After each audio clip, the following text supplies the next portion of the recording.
Commençons par comprendre pourquoi Dieu a révélé cette histoire dans le Coran. Lorsque le prophète Muhammad, paix et bénédiction d'Allah sur lui, prêchait l'islam à la Mecque, les chefs de la tribu Quraysh lui opposaient une forte résistance. Ils cherchaient tous les moyens pour empêcher les gens de l'écouter. L'un de leurs stratagèmes fut de consulter les érudits juifs de Médine pour qu'ils leur fournissent des questions pièges à poser au prophète. Ils pensaient que s'ils ne pouvaient y répondre, ils seraient discrédités. Les érudits leur suggérèrent 3 questions à poser au prophète, que voici. 1. Quelle est la véritable nature de l'âme?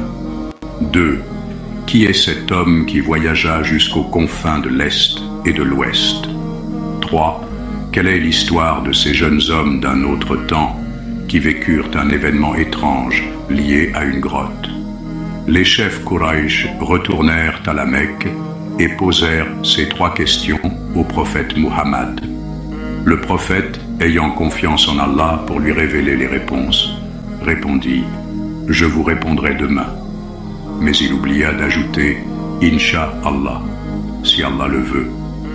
Parce qu'il oublia cette expression essentielle, Allah lui enseigna, ainsi qu'à nous tous, une leçon importante sur la nécessité de toujours placer sa confiance en lui. Les réponses ne vinrent pas le lendemain. Les jours passèrent sans aucune révélation. Pendant ce temps, les Quraysh se moquaient du prophète, affirmant que son Seigneur l'avait abandonné. Mais le prophète patienta, avec constance. Finalement, l'ange Jibril descendit avec les réponses.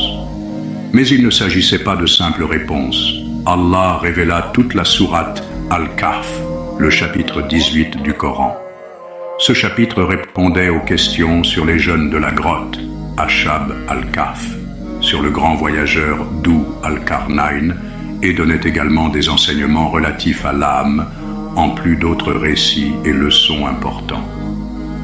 Allah introduit l'histoire des jeunes gens avec une question percutante. Penses-tu que les gens de la caverne et d'Ar-Rakim ont constitué une chose extraordinaire parmi nos signes? Sourate Al-Kahf, verset 9. Ce verset porte un message puissant. Allah interroge les Quraysh.